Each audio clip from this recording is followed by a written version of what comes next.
Erin Cruz, U.S. Senate candidate in California, hosting this special edition of The Erin Cruz Show. Now, here's Erin Cruz. Thank you for joining me tonight for this exclusive on Islam in America. You know, we are facing some tough times throughout this country. We've seen statues pulled, we've seen monuments pulled down. So many things have been going on. Something else that many people are not talking about are our classrooms. What is going on in America? And as it relates to Islam in the West, where is the war being waged? It's not being waged like it is in other nations. In fact, Islamists, people who are working for the ultimate goal, which we'll talk about later, they are working hard on the inside of America through proper process, if you will, to erode some of the very texts which are bending, shaping, molding the minds of American children, and we need to expose the truth. And, you know, I have on with us, as promised, Paul Sutliff. He is an expert in this area of Islam, Jihad in America, and he's going to share with you firsthand what he's discovered and share with you about how you can help impact your communities and make real and actual change to help restore the American ideals and values and preserve history and make sure that the accurate information is given to our youth. Here we go.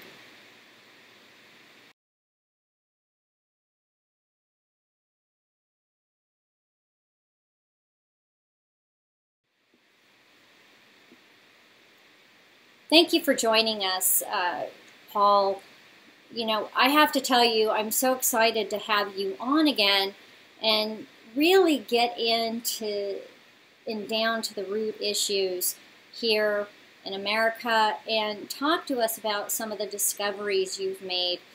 You know, I put out some questions to the people because I really feel like people need to be able to have input and ask questions to get the information they need and they want. And I noticed that a lot of people are fired up about Islam in America, and they're concerned about what's going on in the community, as far as legislation is concerned, even in our schools, with what's being taught to their children. But they really don't know how to approach the issue, and we didn't get very many questions. We got more concerns than we did questions. And I want to just bring up one thing that people had asked, and really it was a statement. But I think what they were wanting to know is what is going on in our schools as it relates to the instruction and how Common Core is tied into the issue of Islam in America. You know, I don't think that people are really understanding the parallels there. Can you shed some light on this issue? There's a bit of good news and some sad news. The good news, if you want to know the truth about the Common Core is now dead. Right. Common Core is dead thanks to President Trump. Yes, but I called his secretary. I called the Department of Education last year, asking for clarification about Common Core. Their answer to me was, Common Core is dead. It is no longer. We have no federal standards for education. That's what Common Core was. Right. So as of this moment, Common Core is dead federally. Right. Does it exist by the state? The answer is until they come up with a new name called standards, going back. It's actually the old name, and that's what they're going to do. I predict that within the next year or two, they will go back to that. As far as what Common Core did with Islam, it forced certain things to be taught about Islam that are not necessarily true, and that's the concern. So with the textbook manufacturers, they love the concept of Common Core because they don't have to make state-specific textbooks. Almost every state had their own things that had to be in a textbook for history, their own things that had to be in a textbook for math. But the ones who really made out in this whole money-making scheme, which is what I consider Common Core a money-making scheme, were the textbook manufacturers. So now they get a textbook that says, for New York State, it's going to say you have to teach this in this part of world history, and it has to cover Islamic civilization. New York State never covered Islamic civilization until it became a mandate by Common Core. Other states had already done that, and we never did. We never taught about things like the Armenian genocide. That became a mandate under Common Core, a federal mandate.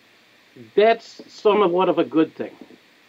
But under the mandate to teach the Armenian genocide, we were basically not armed to teach it. Right. Here's what I mean, not armed.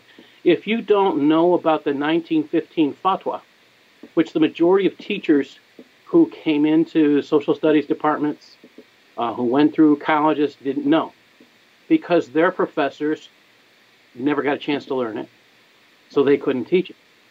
The 1915 fatwa was kept secret until the late 1960s, early 70s. I have to go back and get the exact year. Right. But it was kept secret because they believed that if the Muslims in America knew about this, they would have taken up arms to kill us. And that's why it was kept secret from 1915. Right. This was believed by the President of the United States and the State Department. So they kept it secret. Now, since the man is long dead who issued the fatwa and World War I is long over with,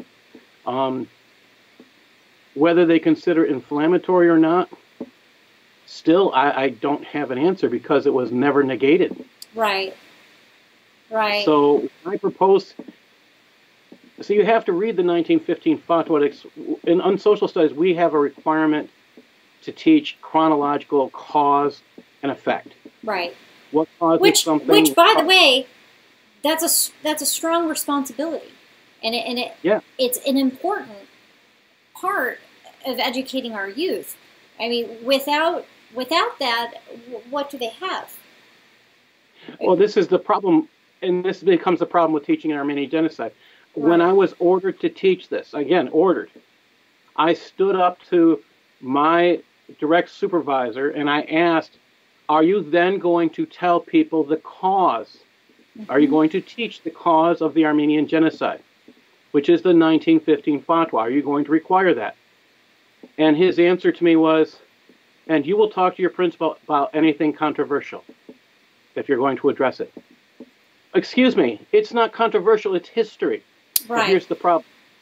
Are you willing to go over a fatwa that could tell your children who are Muslim in your classroom that there was a fatwa to kill non-Muslims around the world?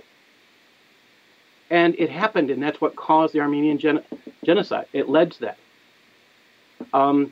Are you willing to do that, take that chance in your classroom and tell them that this existed? And the question is, you can't really teach about the Armenian genocide without talking about this. You can pull up Ambassador Morgenthau's story, and that is an incredibly good book.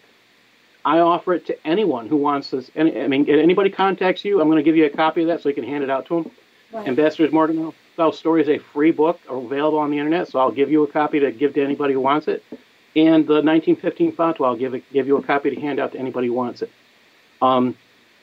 Those two are essential to, if you're going to teach anything on the Armenian genocide, they have to be taught.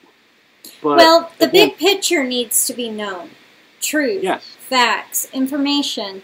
Information is power. And, what I'm seeing here in the United States, and I think this travels through everything that we're going to talk about this evening, is there's a lot of misinformation, disinformation, lack of information. We need truth to be told, and we need history to be accurate. We don't have to like it. We don't have to enjoy it. But facts are facts, and our children deserve to know the truth. And removing statues and monuments and all these other fallouts, it's an issue. And I'm so glad that you're here to talk about what is going on. So, back to what we were talking about the Common Core. Common Core's gone. The issues that interlace in the teaching in the schools. What really is the gist of why they wanted Common Core? Do you know why they wanted Common Core? The reasons they wanted Common Core there's two big reasons why the people who were involved wanted Common Core. One was to do data collection. And that's the scary truth of it. They wanted data collection on your children, which also gets your information, any contact information. There was, oh my gosh, I think it was 100 and some odd data points of collection. And only New York State agreed to take part in it. Only. Out of all the states in the Union, the only one who agreed is New York State. So there was all this data collection required. Every state in the Union said no, except for New York State. At least I'm not aware of another state that said yes. But I think it was like 138 data points. Right. So this includes everything like from your kindergarten class to your grades, your contact information, your phone numbers, your child's SAT score, PSAT score, all this information, and what were they going to use that information for? Sell it. That's what they do today with your data. They sell your data, and that's a huge way for making money today. What they intended to do with it, that scares me. If you have a child who's not doing well, why are you selling that information to somebody? I don't see we have laws about preserving your children's sanctity of your school records. They had to change the school record laws about that had to do with confidentiality in order to allow Common Core data collection. Wow, I mean that's a fundamental change, but I tend to lean, and I'm not an educator, or nor do I work in a school. I'm obviously a parent, but I tend to lean on the side of caution, and it almost seems like they're working for a larger goal and purpose, which is part indoctrination. And for some reason, I'm still, even though Common Core is gone, I'm really uneasy about the reason why they would want to push such a thing, and why they would want to mandate certain types of education and then force feed the types of information which were not necessarily accurate to our children. And I'm not necessarily convinced, even though Common Core is gone, that all of it is gone. Some of the same people are in place. Some of the same people are working in positions and influencing textbooks or materials, and do you get what I'm talking about? Yeah. Just because the policy is not there doesn't mean. Common Core put in several things that we would most likely never have in our school system around the United States. You wouldn't find most classes talking about homosexuality. Not even health classes. Most health classes barely even touch on it.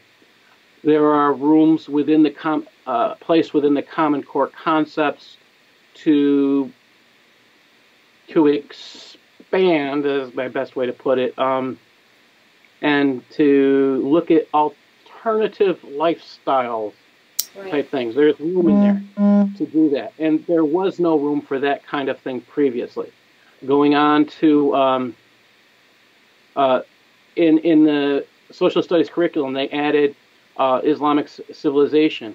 They have greatly, it's not just through Common Core, but it's through past state testing and things like that. They have greatly pushed the liberal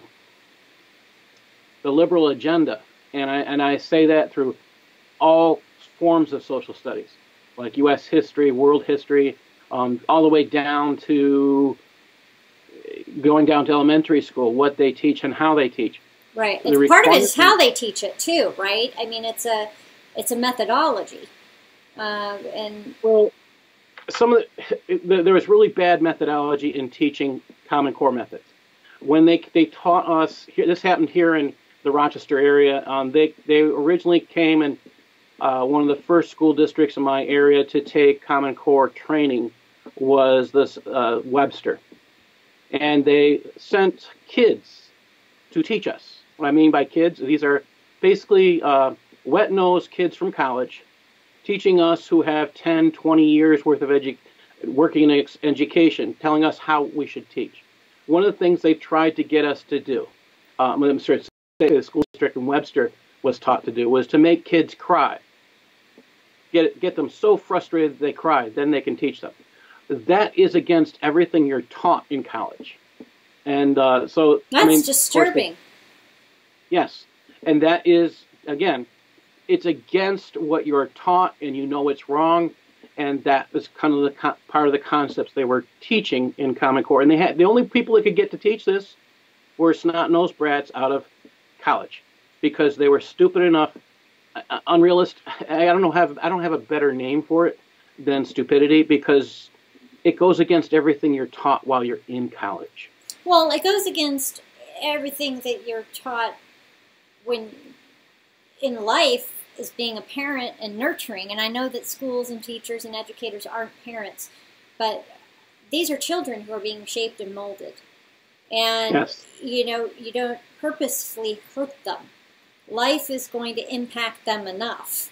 There are certain ramifications through human interaction that bring them to vulnerable states. We don't need educators bringing them into vulnerable states in order to give them a teachable moment.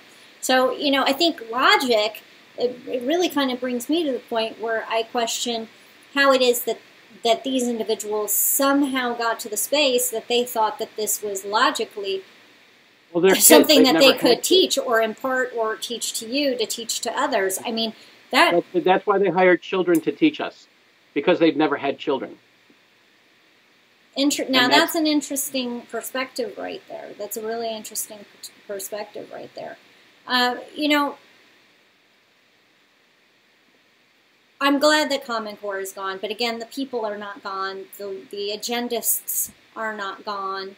They obviously are still really working towards indoctrinating our youth, and they are really fighting to erase history or at least blur it or manipulate it.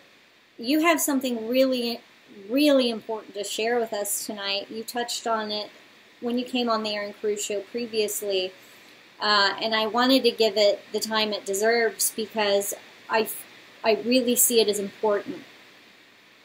You made a discovery, and I would like for you to share with people about what project you're working on right now. I discovered I started out. I went to a seminar sponsored by the College Board on advanced placement for world history class. Great seminar. I got a certificate for 32 professional development hours going to this thing, and they handed me 2 textbooks for advanced placement. Now these are classes that your best and brightest kids take. Mm-hmm. So they should be challenged, and they should be given a lot of information, and it should be accurate. These are very close to college-level textbooks.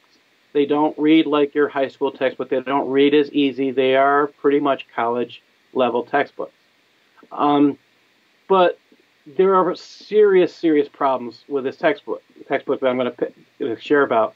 I'm looking at 2 textbooks, and they both have one of the same problems. I always look to see if this textbook addresses this one word, and if they do, how do they address it? And the one word I look for is dhimmi, because if they talk about dhimmis, I want to know if they're telling the truth. Now, for our listeners, what does that mean? A dhimmi is a person who is a non-Muslim, basically who is allowed to live because they paid something called a jizya. They paid a tax to be allowed to live another year. Now, the Muslims' definition for dhimmi allows them to call them a protected people, which is a lie, because they don't protect the people. They actually beat you on the back of the neck when they take your tax money to be allowed to live. If you didn't make that payment, they were allowed to take your children. They were allowed to take you. You could become a sex slave or a slave. Anything could happen. They could kill you. Because you're not a Muslim. Yes. So dhimmis were people who were allowed to live within the Islamic predominant Islamic conquered area or nation. There are still people who are considered dhimmis in Islamic countries today. You can see that in Saudi Arabia and other places. So when I look at the textbook and I see the definition as protected people, I know there's something wrong with the textbook. In both textbooks I was handed, they had the definition protected people. But this one textbook, I'm looking at it, and I see things like King David and King Solomon of Palestine. I'm like, excuse me? Can you repeat that? King David and King Solomon of Palestine. Palestine. I'm like, the whole section's on Palestine. And they're referring, and they're talking about King David and King Solomon. I'm like, well, Palestine didn't even exist back then. What's the purpose of using the term Palestine? Now, my belief and the reasoning for the purpose is that they want to change the student mentality so they become accepting of terrorism, to accept the Palestinian Liberation Organization, to accept Hamas as okay movements. Now, this whole textbook. Now, this is this is indoctrination in terms of the viewpoints, because how they're viewing it, and kind of I'm thinking out loud here, is the person who's viewing it as the current Palestine. But rather than muddle anything, they just kind of throw it in there as King David, King Solomon, Palestine. Rather than saying what is now currently viewed as political. They don't even go into that. They just say, referring historically to that place as Palestine. I mean, that's huge. It doesn't. It's not even historic. Not even close to historically. It's not even close to historically accurate. When I used to teach this, when I first started teaching this topic to my students, I would say, let's talk about what Palestine means. It means land of the Philistines. And where did the name come from? The Romans invented this name to do what? Insult the Jews. Mm-hmm. Okay, so let's talk about that. So if you insult the Jews, that's the purpose of the name, and you live in Palestine, are you Jewish? Because the name was created to insult who? Not people who aren't Jewish. So. Right. And the funny thing today that I have to say when I talk about this topic is, do you know that the people who live there can't say Palestine? They have no P sound. They have a F sound. And they're closer to saying Palestine or Palestine. You know, and I think about how that would spell. Is that F-A-L-L-U-S? Or if it's spelled like that, we're talking about a different item altogether than Palestine. Right. So right. But it's a concern, and like you're saying, it's very historically inaccurate, and this is a history book. So this book has actually won awards as being one of the best textbooks created, and I got a hold of it in its 20th year, in its 6th edition, and it's just mind-numbing, and it's scary, because they say this about the Jews. They separate the Jews. They say there's a difference between Hebrews. They say there's a difference between Hebrews, Jews, and Israelites. Now, what's the purpose of that? They're trying to accomplish. They're trying to divide the Jewish people, destroy the Jewish people. It's very anti-Semitic, and then. I have a rabbi working on that section, and I just got a new rabbi to work on that, and I'm very, very excited. This rabbi is he's very, very important for my network that I work with, Global Patriot Radio, and I'm really excited because highly recommended to me. The textbook I'm talking about is called Traditions and Encounters. The authors' names are Bentley, Ziegler, Street Salter, and one other. I don't have his name right here, but I want to let you understand, if you find this textbook in your schools, tell someone that it's bad and you don't want your children using it. Right, and it goes further than that. I mean, the very basics of referring to Palestine, it goes even further. You gave me some information, some things that you're working on, and I had the opportunity to take a look at it, and there were some areas which really concerned me that I wanted to bring up real quick. But let me take a look here. If you don't mind. I think that there was an interesting area that talked about Paul, okay? And really how I viewed it is that they're working towards a perversion of Christianity and what Christians believe. Would you like to elaborate on that? Because we're not just talking about Islamification of our children's minds and making them more sensitive and palatable towards the ideas and the beliefs behind Islam. We're talking about the full erosion of what the truth is behind Christianity and what the Jews experienced, right? So could you touch a little bit on what you discovered there? Well, in the textbook, they have a section called Eyewitness, and they title this section for Eyewitness, that this one section is called Paul Tarsus and the Long Arm of the Roman Law. It's kind of humorous in some respects. First of all, they don't tell anybody this comes from Acts 27. They don't tell anybody. They don't refer to the Bible. No, you can't tell people from the Bible. No, but they refer to Paul. And they refer to Paul as an eyewitness. Now, this is extremely important because they call him an eyewitness, but they don't believe anything he says. They discount everything, and it's disgusting. They lie about he's a credible eyewitness, and that was, I think, the part that really hit me at my core was they're referring to scriptures in the Bible. They aren't telling you where they're getting the information. They're referring to about a person they view as credible, and then they discredit everything that he tells us. Yes. And then they even erode it some, right? They don't even tell you that. Yeah, they won't tell you that this was written by a man named Luke, this book, and it's about Paul's journey. So the eyewitness, the guy who's telling the story, I mean, they're giving Paul credit. It's actually Luke who wrote the story. It's Paul who was the eyewitness. I give them that, but they don't even accept Paul's story, and that's extremely frustrating. They don't want you to know the truth. Well, what's the truth? Paul was on a ship. They get the time it takes to get from one spot to the other wrong. So they say everything takes 2 weeks. A trip from Caesarea to Rome takes 2 weeks, according to them. It's so far off, it's laughable. And it just shows that the person who wrote this book didn't care at all about facts, especially if they come from the Bible. And they actually have a statement in this book that the Bible doesn't have. It's not good for history.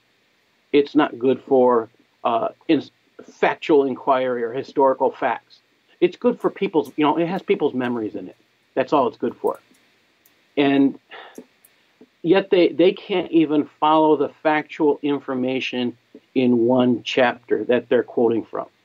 Right. Paul says in this chapter that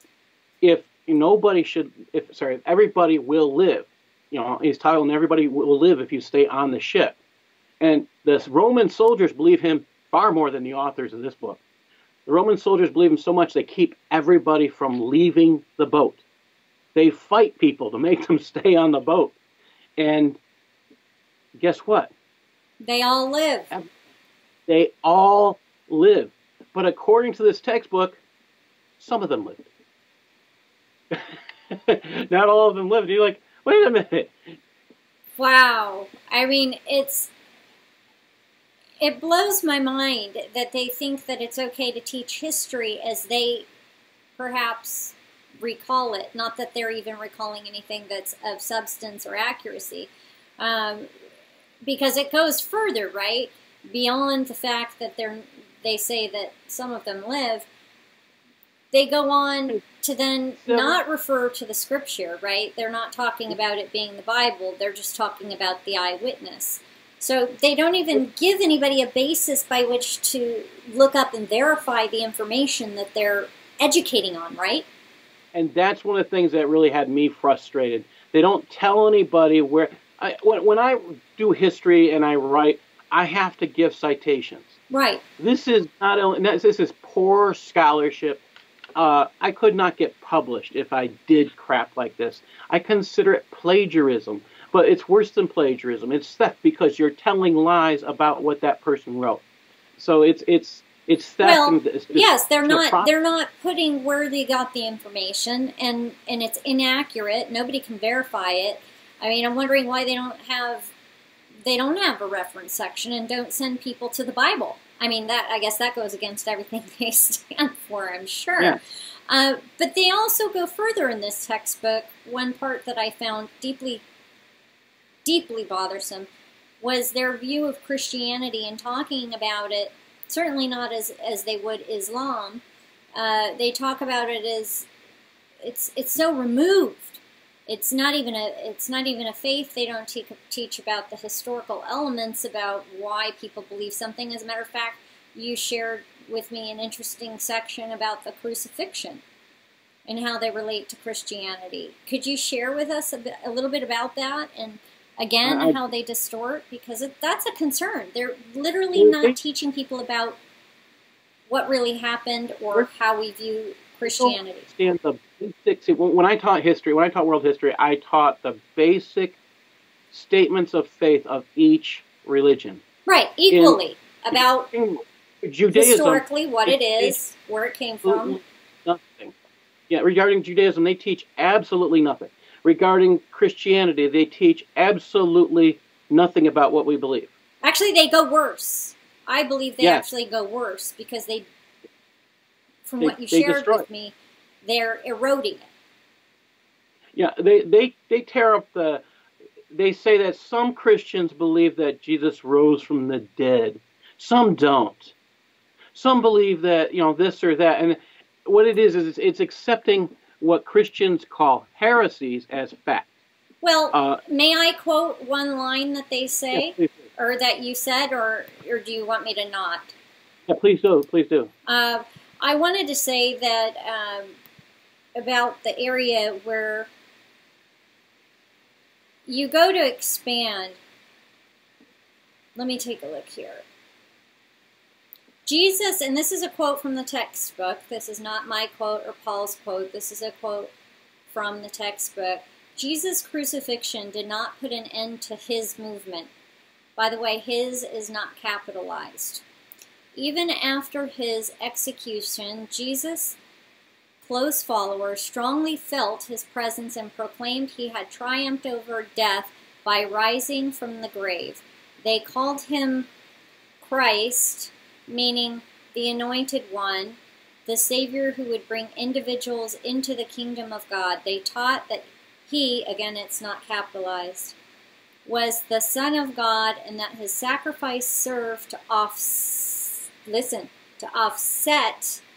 the sins of those who had faith in him. Again, him is not capitalized. They taught further that, like Jesus, the faithful would survive death and would experience eternal life in the spiritual kingdom of God. And that's from page 233. And you made mention down further that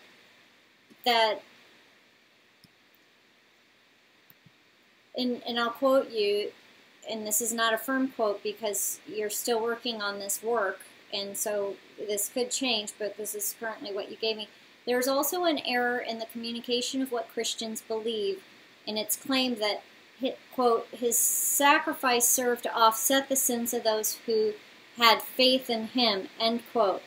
The term offset does not come close to the Christian doctrine of salvation. The term offset implies that something is diminished. This would mean that the sacrifice of Jesus only diminished the sins or the weight of sin committed. Misinformation in this textbook allows too much error to be taught on this topic. And you hit an important point there. It's not accurate. The whole thing, the way they treat if Christ be not raised, our faith is in vain. That is the thing that they try to destroy first. And then the concept of the forgiveness of sins, they want to destroy it. They don't even teach the actual belief systems. Yes. They're destroying what is Christianity, destroying it before the child actually knows what Christians believe. And that is unprofessional. It is extremely unprofessional. If I was to use this textbook and teach from it, I could get fired. I honestly believe that in New York State. I could probably get fired because I would be teaching bias from a biased point of view. It's highly, highly, highly unprofessional and unethical. Anybody using this textbook, I think, places themselves at risk of being fired. I could not do this and keep my job. I don't believe I could in New York State. Right. It's so full of bias. But I was handed this textbook in New York State. Wow. You know, and the interesting part is that, you know, if you're a Christian and you read this textbook, you would be blown away.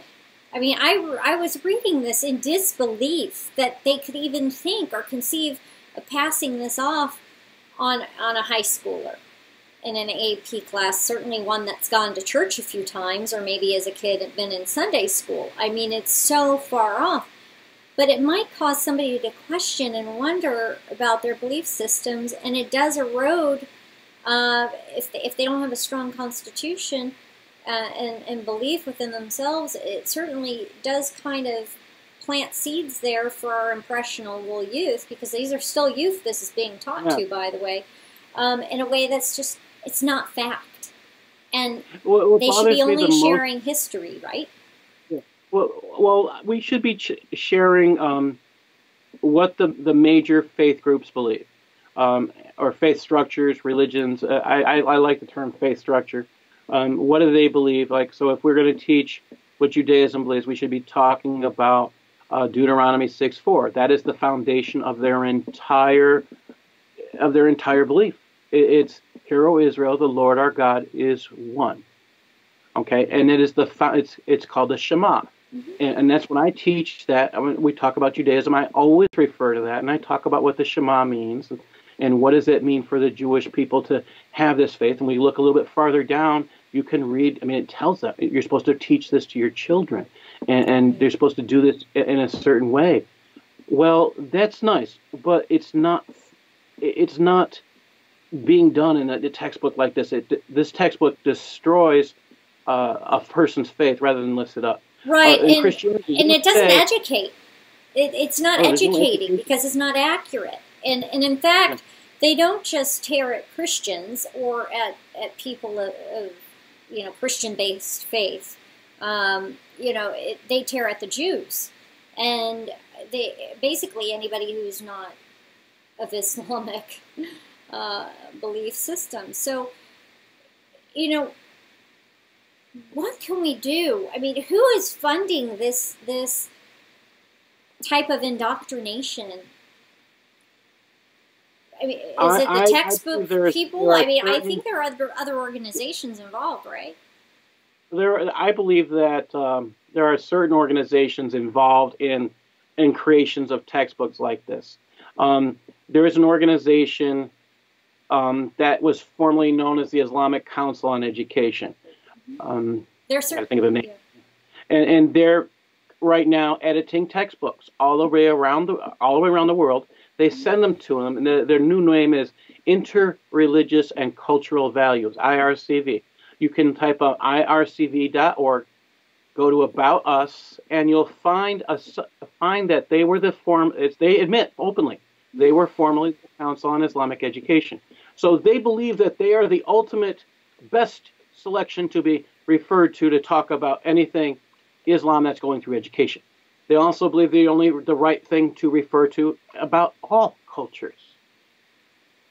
So That's if you're very getting interesting. them, yeah, and they do they're supposed to be doing reviews and approvals of textbooks. They give suggestions on changes and things like this. Right. Now, the Council on Islamic Education is part of the Muslim Brotherhood. Mm-hmm. So you start to do the research on this stuff, it's mind-numbing. Where I found the four authors, one of them has died, and I've written off questions, a series of at least 24 questions to both authors that I was able to get a hold of. One of them claimed to have written some sections. So I said, don't respond if you haven't written any of these sections. So, and he's already said to me that he's written some of these. But I started this whole conversation talking about bias in textbooks.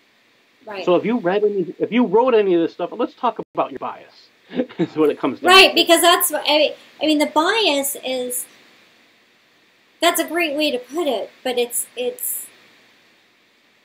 to write bias in a history textbook is criminal, as far as I'm concerned as a parent. It's public education.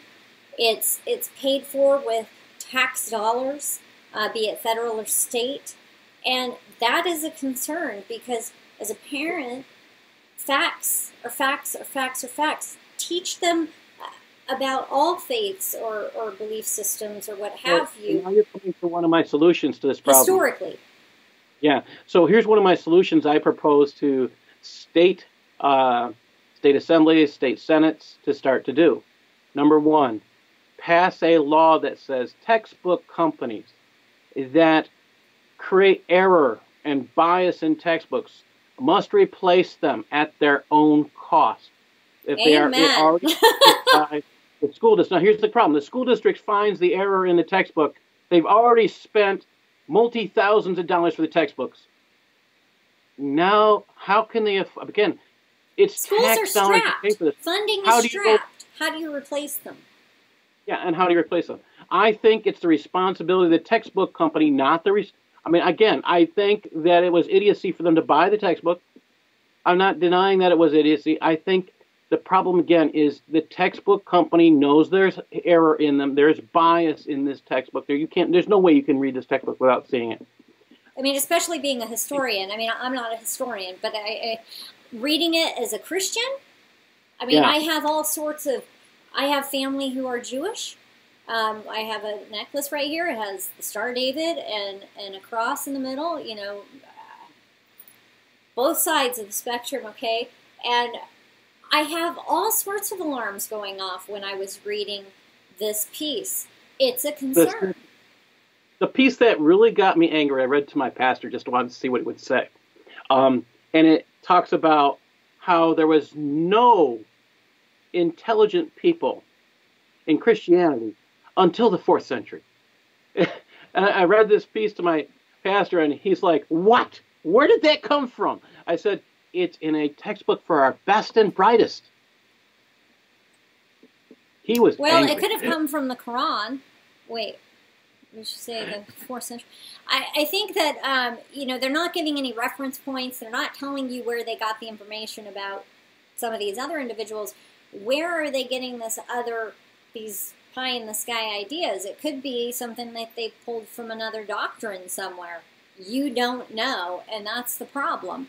We don't know. And I'm glad to hear that you're encouraging people to spur their legislators to hold textbook companies accountable. I think you could go one step further and push it. The publishing companies have a certain level of responsibility with the editors and other individuals, who sift through this. There might be individuals on that level who are not playing a role unless they're built within the textbook organization. and this goes another step further, because this textbook I'm talking about promotes Islam and makes it, quote, pretty. They don't tell you the actual facts. And this is where it gets scary. So now you know where the prejudicial point of views come from. This is a pro-jihadi textbook. Yeah, it is. It's not pro-Islam, it's pro-jihadi. By the way, one of the people on my team is a Meccan Muslim. He considers this a jihadist textbook. Really? That's what he calls it. He considers this pro-terrorist, pro-jihadi. He's very, very concerned with how certain passages promote an Al-Qaeda type of point of view. And there's certain passages he's looking at. I unfortunately, because I'm still editing his piece, I don't want to go through all of it. One of the pieces, just talk about what you want to talk about. It's just mind-numbing. One of the things he says is the aspect of Islam shown in this textbook is the colonialist Islam that is no different than that which ISIS and Al-Qaeda have worked towards. It's no different than that which the Muslim Brotherhood and the leaders of Shiite Iran desire. This display of bias is the greatest danger to the world and to Muslims who do not believe in this aspect of Islam. In order for the textbook to reach this goal, it includes lies and shameful facts, and hid shameful facts in the history of this Islamic colonial empire, such as hiding the truth about the life of dhimmi under colonial Islamic rule. So, I mean, here's the thing. If you want to learn about dhimmis, there's a great book out there by Bat Yaor called Dhimmitude. It is an outstanding textbook. Bat Yaor is one of the most incredible women scholars that I can recommend to anybody to read. I personally love the book, and I learned more than I ever expected to reading it. So I don't think you can teach anything about the Islamic Empire when you don't teach about Dhimmitude. Right, and I think that's an important thing that you're mentioning right there. They're not talking about all of Islam. They're not talking about the truth about any of the faiths. They're powder puffing Islam and making it palatable while encouraging,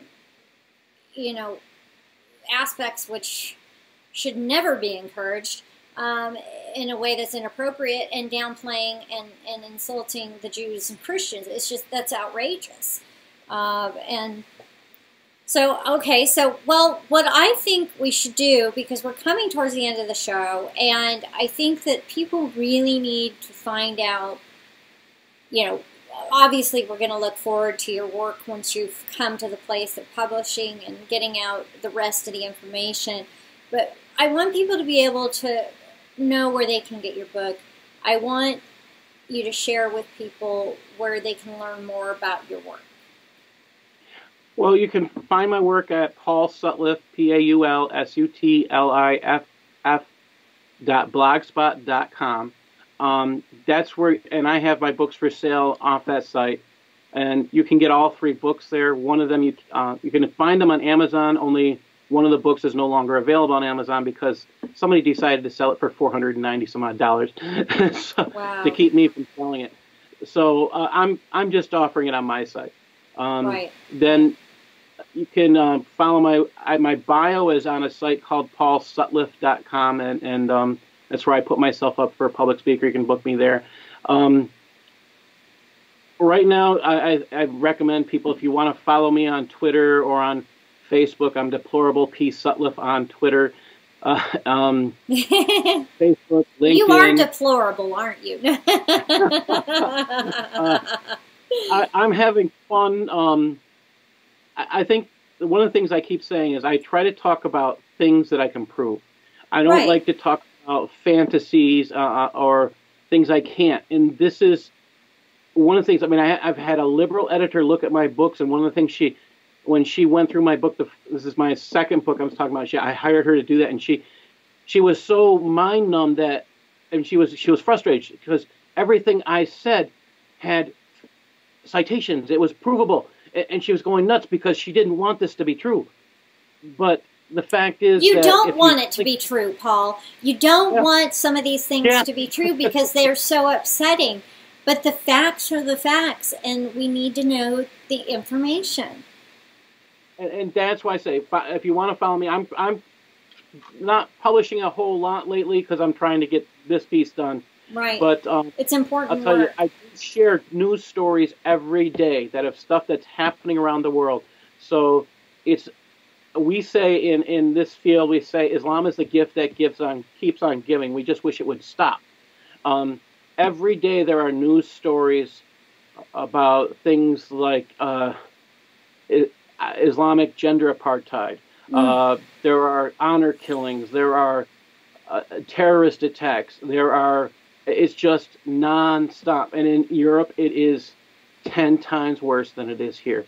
Maybe well, here we're having it. Here we're having it. We've had beheadings. We've had honor killings. We've had many situations here on our soil that the police don't want to talk about, that they don't want to name as being Muslim or religious-related, Islamic-related type of crimes. And if we continue to ignore it, we will become more like Europe, and we'll be in a very bad spot. We cannot. We have to talk about the issues, and I think part of talking about the issues, we have to learn about the issues because it's been so suppressed here. And we can only just look across the pond and see what's going on in England, in Germany, and some of these other countries, and we just can't get to that space. We can't. It's actually closer to home. We have to be more concerned about. We have to watch Canada. Because Canada it's absolutely coming through Canada, down to Michigan, down to Minnesota, and it's very, very dangerous. Canada almost made Sharia law by outlawing anything on Islam that would be offensive to a Muslim. Mm-hmm. The UK as well. They're pretty darn close. So they've got a couple things going there that are very dangerous to all of the free people in the world. We have to just keep speaking truth, and I thank you for being so brave, Paul, and putting yourself out there and sharing the truth with the people. And again, thank you for being on the Erin Cruz show. And don't stop, please, and make sure you share your work. And when you have updates, let us know. I will. Definitely. We're here to support you in any way we can. God bless. Thank you. God bless. There you have it, ladies and gentlemen. Paul Sutliff, who's doing the good work to discover information about what our children are being taught and expose Islamification within our own textbooks. Please take a look at the information he provided and some of the materials and resources he mentioned. Also check out his website as he provided. I'm going to put that information below for you. But get involved, read, learn about what he's trying to share, and go to the lectures near you. Go to the different websites he talked about and find those resources and talk in community groups. Make sure that you share this information with community groups and share this video also with community groups, be it your Republican Women's Club, be it your VFW friends, whatever it might be that you're involved with, share the information. Don't hold on to it. Don't just say, oh, I will tomorrow. We have to expose the truth. We have to start talking about the difficult things that are going on within our country, within our republic. Once we can acknowledge that there's a problem, we can isolate the situation and the issues, we can come to the agreement on solutions. But it's going to have to be a combined, orchestrated effort, all of us uniting together in our own communities, within our own communities, for the long haul. Thank you again for joining us here on the Erin Cruz Show for this special edition. We will be bringing you more special editions in the future on topics that are important to you. And God bless you. God bless you, Californians who are really fighting the good fight in the elections, and everybody else throughout the state who are coming up on their general elections. And God bless the United States of America. Good night. Thank you for joining Erin Cruz, candidate for the United States Senate in California, for this special edition of The Erin Cruz Show.